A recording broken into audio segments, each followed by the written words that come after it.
Today, I sit down with Jon Tidey, the creative force behind the Reaper blog. Jon's an OG in the Reaper community, and over the years, he's helped countless people learn Reaper. In this conversation, we talk about Jon's roots as a budding audio engineer and recording enthusiast, how he first got into Reaper, and we'll even pick Jon's brain about his favorite Reaper tips and tricks. Let's get into it. Talk a little bit about how you first got into audio and music production. So I think we got to go back to 2001. And I was in high school and I was in bands at that time. We didn't have any way of recording ourselves. We had cassette decks, not to play back, and it had a recording function to record the radio, but we couldn't record ourselves in any decent quality. So around this time at the high school, I would also run the live sound for the concerts. And at that point, I knew that I wanted to be involved in audio engineering, or music for the rest of my life. But the school didn't know what to do with that. They didn't know how to help me because I wasn't interested in being a musician necessarily. I didn't think that my band would really make it or anything, but recording studios and live sound was really interesting to me at the time. So yeah. I'm done high school, but nowhere to go with that stuff.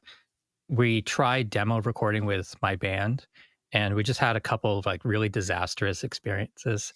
Like the first time it was probably minus 15 degrees Celsius and when they're in this little uninsulated garage with a hard disk recorder, and we're just wearing gloves trying to play this new metal music that sucked. And we don't have any of the right equipment. We're bad and all this stuff. And the second time was in the middle of the summer, and just we recorded all the drums for all the songs without a click track, and then it's my turn to play bass, and I can't follow any of it. And basically that broke up the band. And I wasn't in charge of the recording process at that time, but I really wanted to understand what went wrong and stuff like that. So I went to Radio Shack and I got some recording software because I didn't know what to do at that point. So I started learning a little bit, and I think it was probably Magic's version 2 or something like that. I also got FL Studio, and I downloaded that at the library and brought it home, and I would just have that running 24/7 on my laptop because I couldn't afford to upgrade to save the projects or anything. So I just had to keep it running and export an MP3 when I was done with the song. And I learned a lot through that. And I had guitars, and I had basses, I had effects and stuff. So I was learning a lot, but I don't think I had a MIDI controller at that time. I couldn't record audio still because it was FL Studio at that time was just MIDI and just working with loops and one shots. But there was lots of effects to kind of mix a song, and it was kind of cool. Eventually, I was contacted by a college down south, and I ended up going there the next year. So that was at Metalworks Institute, and I did a full year, pretty intense, 1,000-hour course on audio engineering and music production. And that included Pro Tools certification up to level 2. And so finally I was I understand this stuff. I can record, I can mix, and it only cost me $20,000. Yeah. And then, so I just, from there, I was still super poor, working at a grocery store. There's a little shop called Revolution Audio. It doesn't exist anymore, but it was home studio equipment, specializing in home studio equipment, plus a little project studio in the back.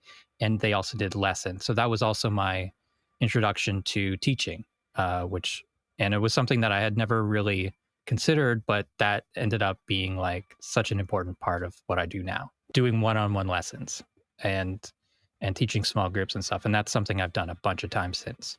So it sounds like for you, like music was kind of a part of your interest in kind of getting into audio in general. But this is something that I know about you just kind of through Reaper and through the Reaper blog is that you also have, you really geek out on audio and like figuring things out. And so it sounds like that was a part of it too, is like, it's like you have the creative aspect, but there's also like a problem solving aspect as well that seems like probably is intriguing for you.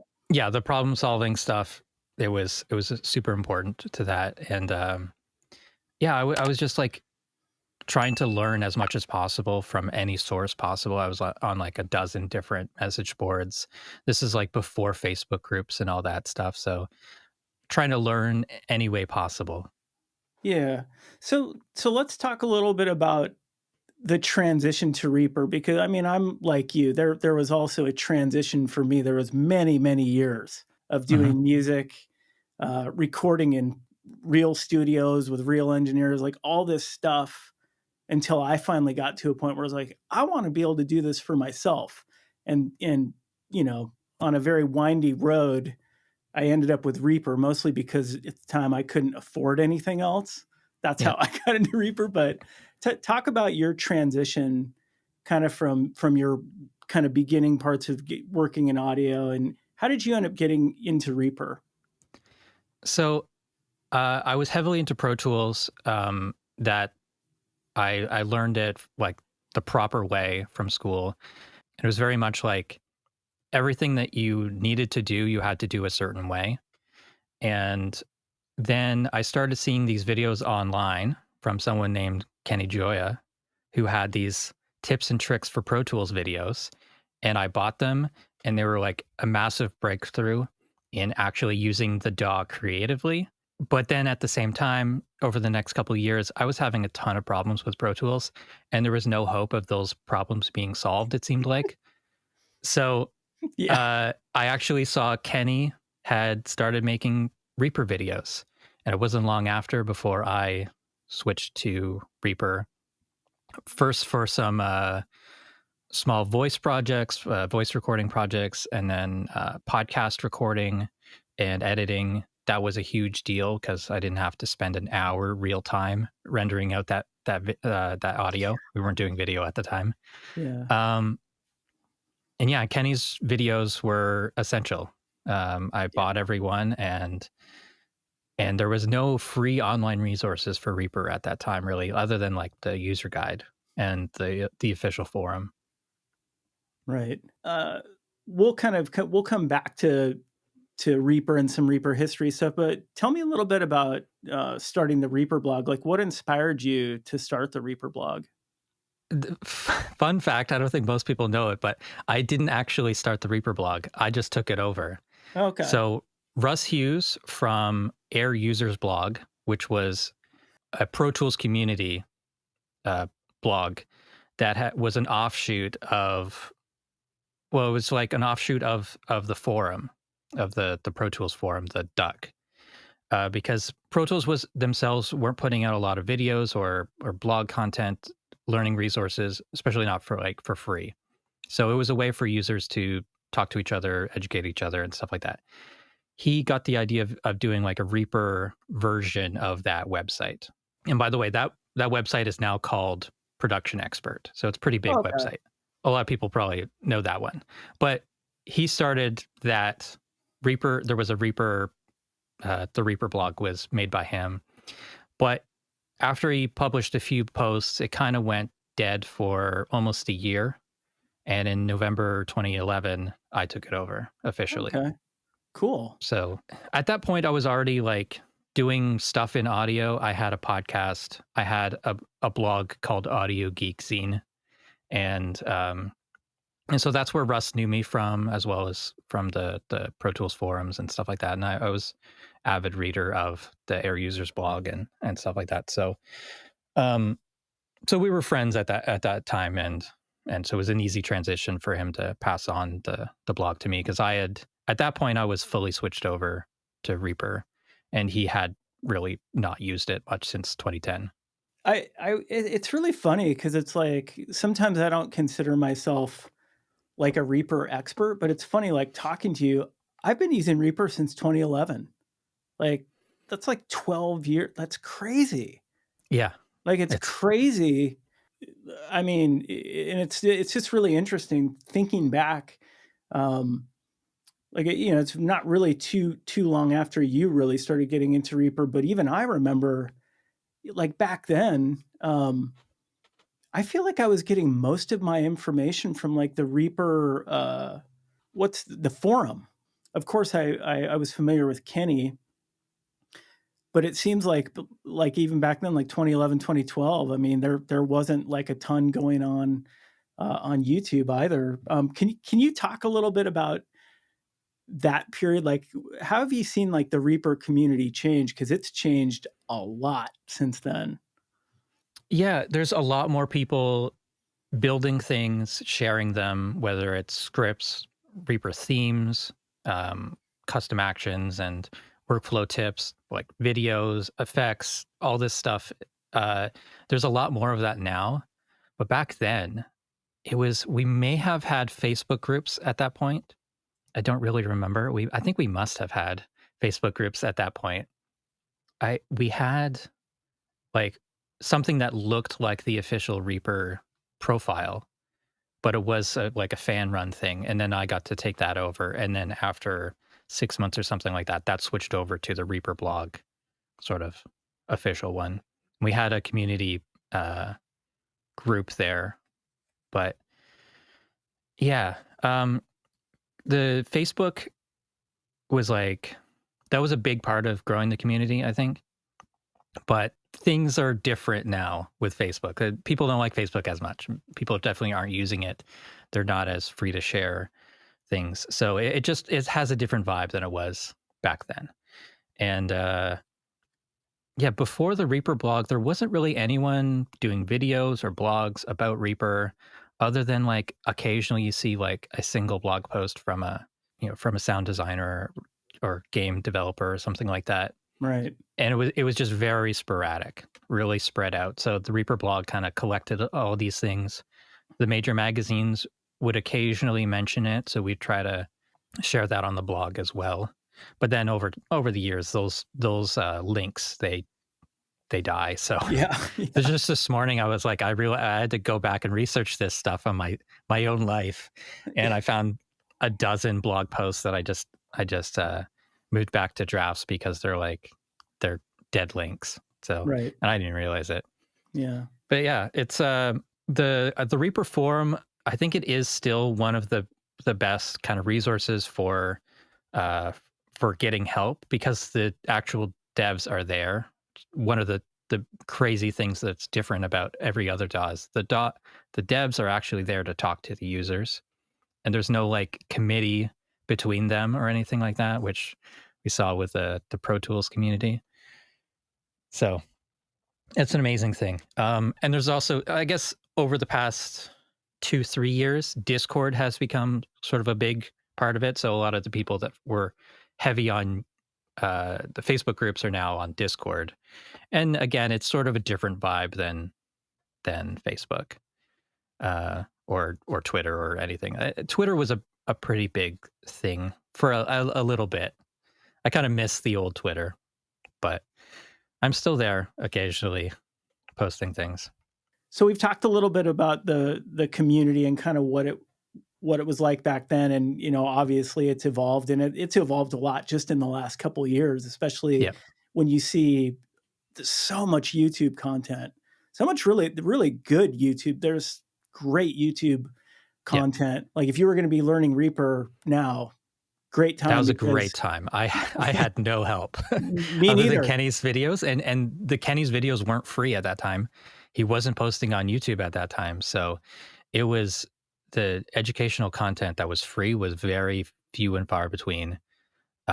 Before the Reaper blog, before Kenny had fully switched over to Reaper, Yeah. and now he's doing the official video, so it's totally Right. different as well. Yeah. So kind of paralleling just kind of how the community has grown, can you talk a little bit how the Reaper blog has evolved over the years? I would imagine if you like looked back at like your first videos, you would be like, oh my God, those are terrible. Like, I watched one this morning. It was terrible.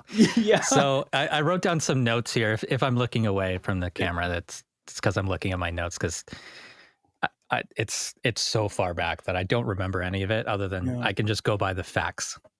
Yeah. So it was almost entirely text based at the beginning and the first couple of years.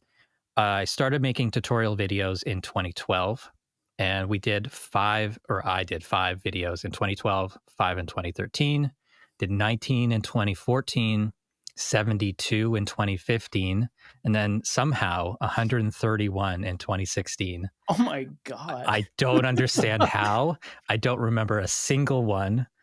Um, so 2015, I did a video addressing the community on YouTube. At that point, I had 600 subscribers.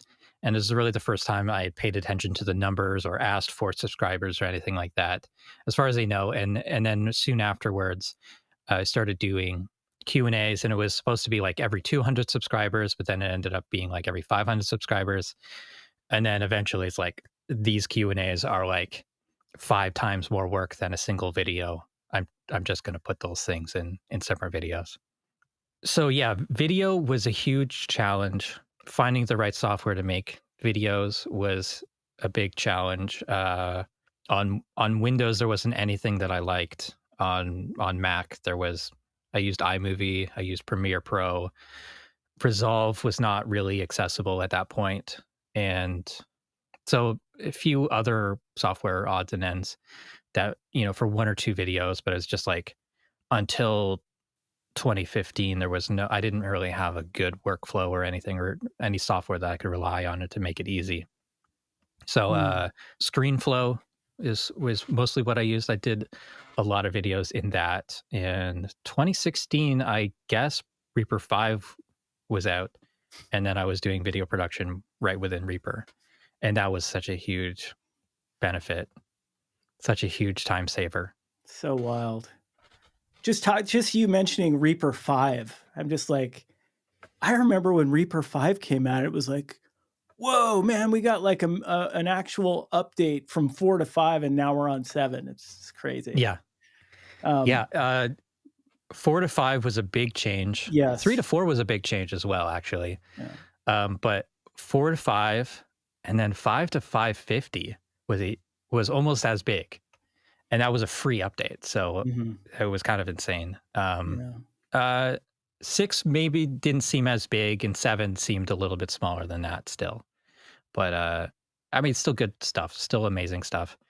But yeah, I mean, in the past month or two, every DAW has updated. And there's some really amazing stuff. I'm happy for all those users, like not jealous at all. There's some great stuff. Like everyone should be able to pick a DAW and have a great time at this point in time. It's amazing. So Reaper's just the one that clicked for me the first time. So, but everyone's got a different brain. Everyone has a different preferences and priorities, and Well, I'm not going to speak for you, but listen, we've both been around here for a long time, and I certainly went through my Reaper snob phase, and I'm way over that now. I'm like, I think all DAWs are amazing. There's some amazing DAWs out there. I think I'm actually going to be trying out some different DAWs in the next in 2024, and maybe just do some videos on. Like, I really want to check out Studio One. Studio One seems awesome. I think I tried Studio One version 1, and I didn't hate it immediately, which is a good sign. But there was no reason for me to stick with it. Yeah, I still don't like that there's 3 different tiers with different features. Yeah. Hate that. And pricing for every year and stuff like that. That's not something that I enjoy. But right, the price of Reaper is just an anomaly in the industry. It doesn't make sense. No, I feel like Reaper was ahead of its time, obviously, in a bunch of ways, but there's subscription / price model where they basically gave Reaper away, and they basically trusted that the community would do the right thing, and they were way ahead of their time with that thinking. What do you think about that? I agree. I think I probably used Reaper for 2 years before buying a license, and it was like Reaper 3.2, I think it was, or maybe it's 3.20. And bought the license and it's like, yeah, should have done that a long time ago. But it's not like you unlock other features. It's just like, yeah, it's like, okay, now we're professional Reaper users. We get paid to use this, and then it was great. So I do think that the price is too low, and and it it kind of sets a precedent maybe for how you charge things to the community, things that you build, courses, uh, videos, scripts, things like that. There's so many people giving out things for free that it's tricky to transition to paid customers. So, but I am currently on the commercial license of Reaper, so Yeah. um, yeah, fully Yeah. paid up on that. Yeah, well, so let's talk specifically, and I know it's probably hard to just pick a few, but like talk generally, like what are some like good things about Reaper, and also some deficits and criticisms that you have? Yeah, I mean, personally, I love that I can endlessly tweak and build things in Reaper and change my workflow on a week to week basis or make it better every single day. And other people hate that. So it's good and it's bad. Like, why should the user have to fix things before they can get started? That makes sense. Do you know what the IKEA effect is? No. I wrote this down. The IKEA effect is a cognitive bias that helps explain why people place higher value on things they helped build or create. Hmm. And the fact that I can request a bug fix, talk to the developer, and get it fixed like same day and into the next version of Reaper, that makes me love Reaper. And I don't find that with any other software. No. The fact that I can build the ultimate workflow for me, because I'm the one using the software in my studio, is that makes me love Reaper. And again, the fact that the dev team is small and I can reach them directly is so nice compared to talking to a tech support guy who has to ask their manager to ask a committee to, all these things, and basically they just gaslight you until the next version is a paid update and you might get that feature or bug fix or whatever. So yeah, I feel like that's the wrong way to approach software development, and just being open with everything. And with the open betas for Reaper and everything, anyone can go on the website, they can see on the forum and see what's being worked on, how far they are along in these things, and help out, like test things, bug fix, make suggestions. So yeah, I feel like Reaper is definitely better because I'm involved. It's better for everyone because I got involved with Yeah, Reaper. yeah. And then like, what are some other things, just kind of generally, that you think are really great about Reaper? It was one of the first DAWs that had really flexible plugins. Like, so like coming from Pro Tools, you could only use RTAS plugins. So when Reaper, it's like, oh, I can use all my VST plugins, and there's so many free VST plugins. Um, and it had its own plugin format, JS, and I could put plugins on the items and on the tracks, and and on the master track, and all these different things that just made it really flexible. And I could save 10 plugins as one effects chain and insert it later on. And yeah, and that stuff has just evolved over time, like with track freeze, with the containers in Reaper 7. There's so many cool things you could do with that. Yeah. Yeah, it's funny, like, I agree with you about all that stuff, and it seems like a lot of DAWs are starting to do things like that, but it seems like Reaper really was kind of the first DAW to have that level of flexibility, customization, and just the ability to do things that just, to us, because we get used to it, it's like, why are how can there not be other DAWs doing this? But Yeah. you're starting to see, in Studio One seems like one of those DAWs. It seems like they're doing a lot of that kind of stuff too. It's like Pro Tools like literally just came out with folders like the last couple years ago. It's like, really? It's Yeah. just such basic stuff. Yeah. Pro Tools was or Reaper was one of the first that to have folders and to have tracks that can contain any type of media. I think Right. Reaper is still the only DAW that can have GIFs on a track. Yeah. Like, Yeah. right? Yeah. Or you could it's crazy that you on one track you can have audio, video, MIDI. photos, just like, Yep. it's crazy. Yeah. I love that stuff. Yeah. Not having to worry about like mono and stereo tracks, Right. all these sorts of things.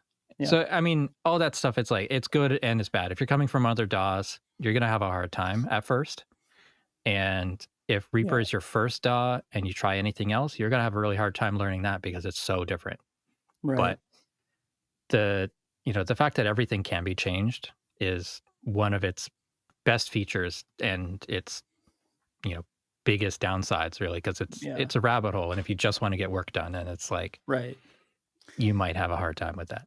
Let's talk a little bit about like some more criticisms about Reaper, because I think there's plenty of valid ones out there. I mean, what are some other criticisms if you can put on your objective hat here? Is a lot of things barely change over time. Like if you look at the Reaper plugins from version 3 to now, they haven't really changed that much. I think the newest plugin Limit, REA Limit, that's a great looking plugin. But all the other ones haven't really been updated over time, like Regate, Recomp, they all look the same.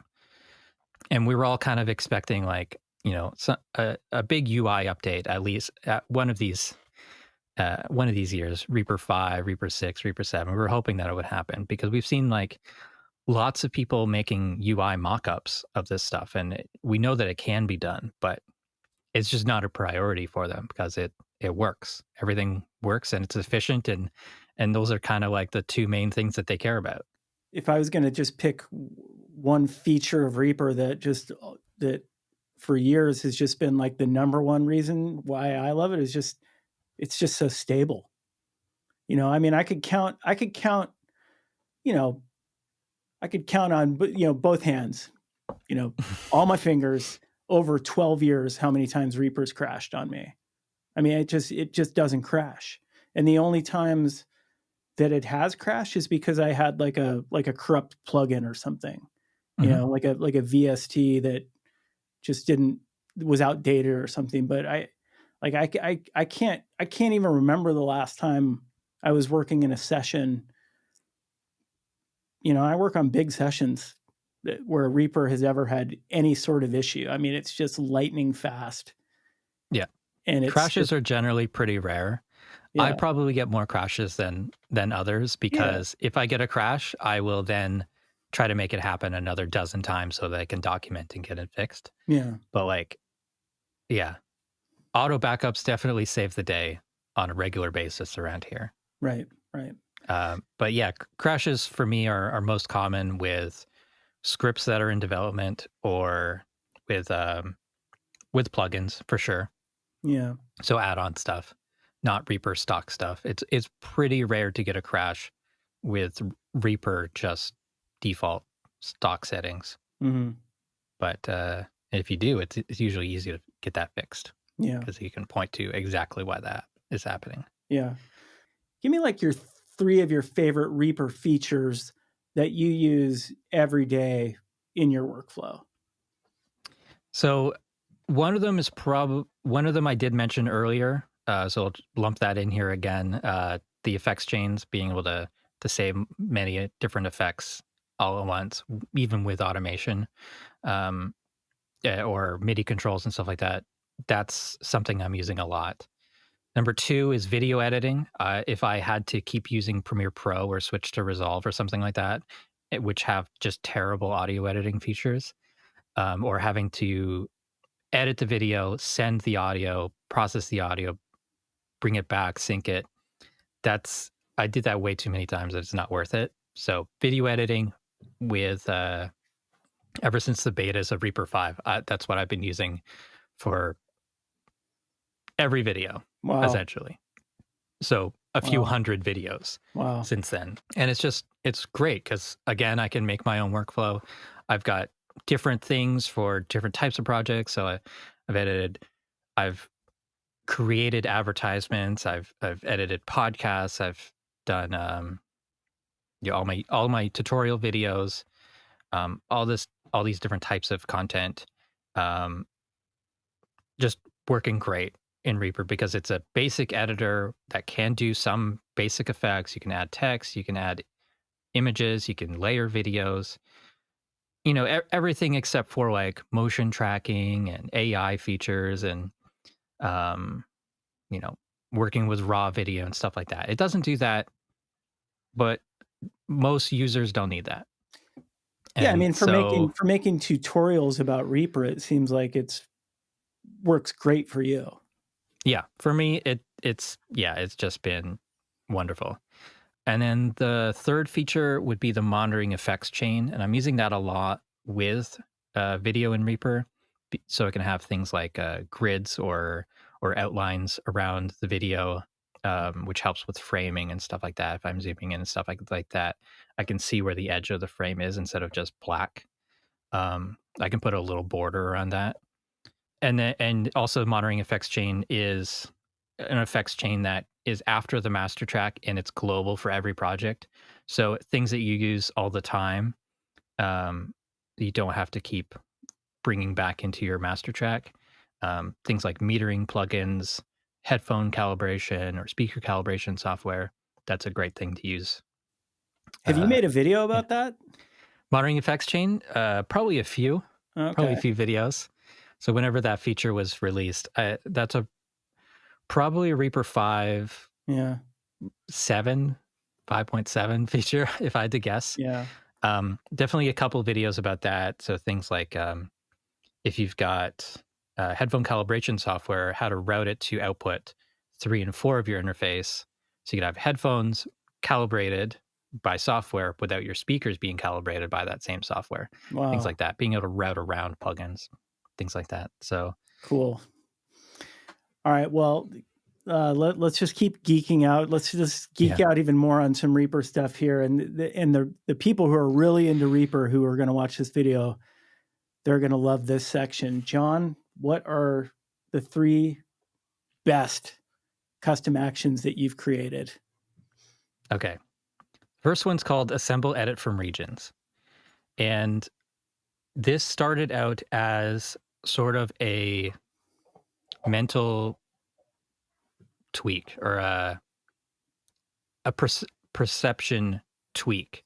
So rather than taking a video and finding all the errors and cutting out all the errors, I highlight the parts that are good using regions.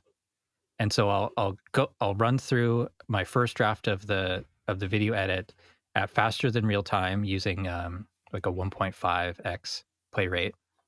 And I'll listen through, and anything I want to keep, I'll just highlight with a region, and I'll have all these little gaps in between the regions.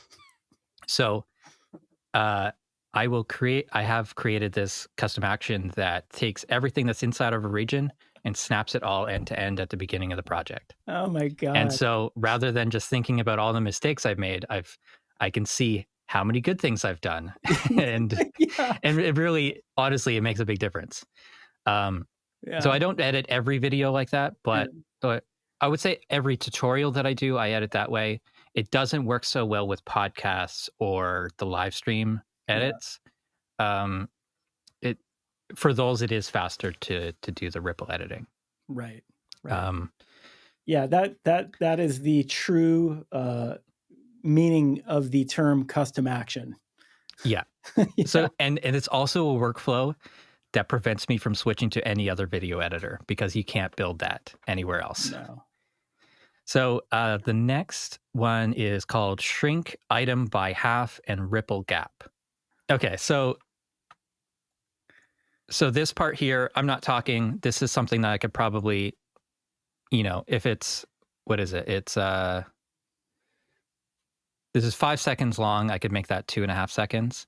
So if I just run this action here, yeah, so it automatically kind of ripples that spot. I'll undo that. I didn't have grouping on, but yeah. So if I got this, shrink that, this is twice as fast, and there's no gap in between. Okay.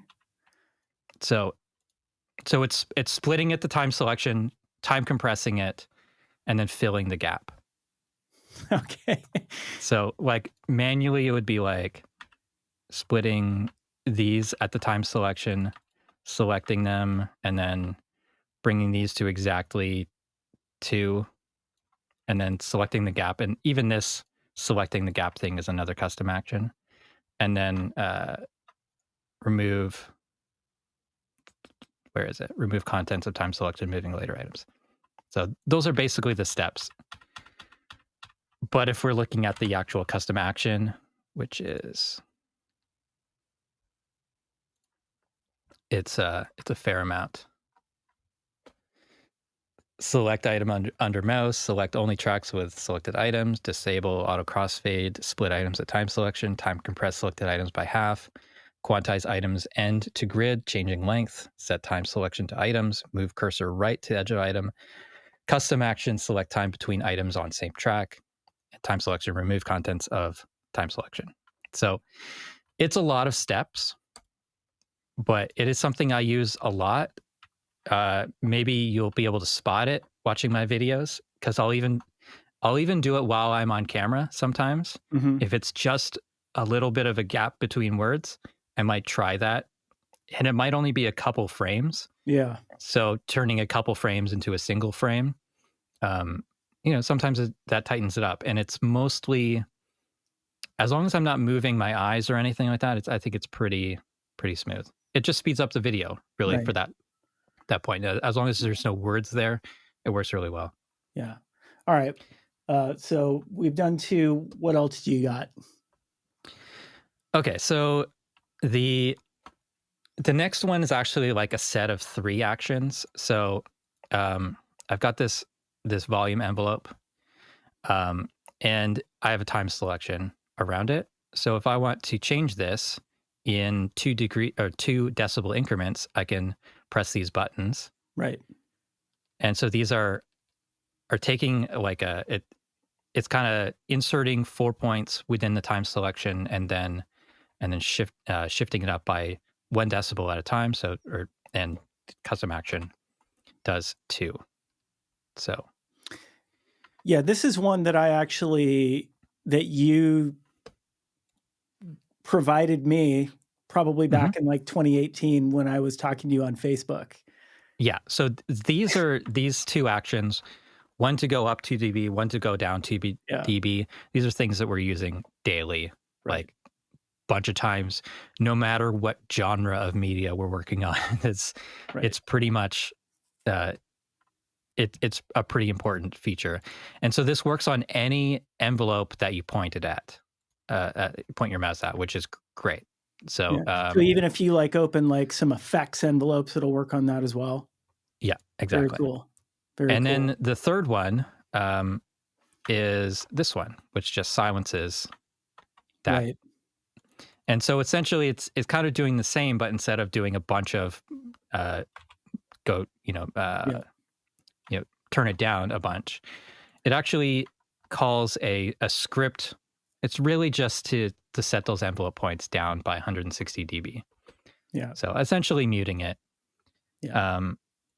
But those 3 actions, I use those all the time for my edits, and they're pretty essential.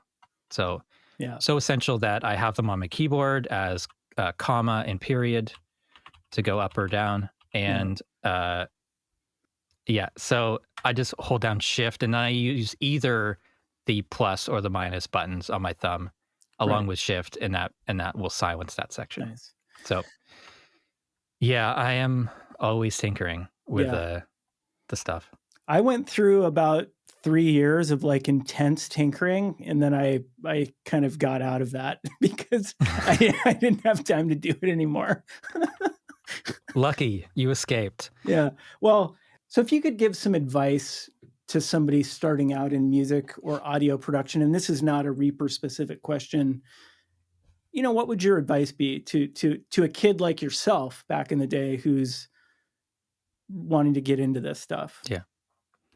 So I think you have to learn, or you have to learn to love the process of learning it, and learn a little bit each day, and don't be too hard on yourself if it's hard, because it is hard. Like you wouldn't walk into a recording studio and know how to do everything. So you kind of take it piece by piece. And when you put a mic on something, don't assume that you got the perfect position the first try. Like actually listen, record a little bit, listen, and see if you can improve it. See if you can hear what's wrong or right about it, and just see, like, does 1 inch further away sound better? It's only going to take you like 1 more minute to do this, and you'll get a better sound. So do that. And then the last advice would be to write things down as you're learning. So for me, that was starting a blog, Audio Geek Zine. That led to doing a podcast. That led to the Reaper blog, and doing private lessons and all these things. So the process of learning and then process of writing it down makes you learn it even more better, even better. So like just being able to explain it to someone else makes you really go in and understand all the details of it. Yeah. So, and then making a video about it is even harder sometimes. Yeah. I can just kind of share my own perspective as far as, working in audio, and then kind of when I started out with Reaper. I mean, I was full-time musician, touring around for like 10 plus years. And during that time, we were recording records, I was paying other people to record records for me. And if you add it up, there's a lot of money. There's a lot of money. But that was part of what you're talking about. For me, that was part of my learning experience, like going in, seeing professionals work, just being in that environment is super exciting.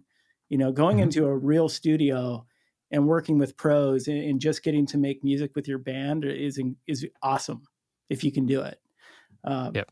And then, when I first got into recording and using Reaper, it was a real slow burn for me. I mean, I think I used Reaper for probably 2 or 3 years until some sort of light bulb clicked with me, and I was like, whoa, I can, like, I don't know what happened, but one day I was like, all of a sudden I was like a total Reaper geek. But it was years of just kind of using it just to kind of record music and, teaching myself how to do just basic editing before I even like started customizing shortcuts and stuff like that. So, I think it's different for everybody. For me, it was a really slow burn, and 12 years later, like, again, I don't know if I could call myself a Reaper expert, but, I know a lot about Reaper. I like, if I need to solve a problem, I can get under the hood and solve it. Sometimes Yep. it might take 8 or 9 hours. I might lose a day, but I can figure it out. So, and I guess that leads me to one of my last questions was give some suggestions for somebody who would just be getting into Reaper. So I think all of the previous answers kind of apply to that as well. So like if you learn something in Reaper, write it down. Like if there is some struggle you have, write it down, and then write down the solution, however you found it, from a video, or because I see so many comments of like people come back yearly and comment on the same video and thanking me for making the video, like because the same problem came up again and again, and they've forgotten, and then ended up in the same place. Anyways, do that. Also, you can change pretty much everything about Reaper. So figure out what you like and then work backwards from there. So what would it be like if it was easy? Is it a shortcut? Is it a menu item? Is it a toolbar button? Do you have it on a MIDI controller knob? What would the ideal thing be? And then figure out how to get backwards or walk backwards to how you do that. So that's my advice for that. Cool. Just love the process, and you'll have a great time. I Yeah. think. All right. Last question. What are some of your goals for this next year in 2024? I would say like both professionally and maybe just like in your personal life, some stuff you want to do.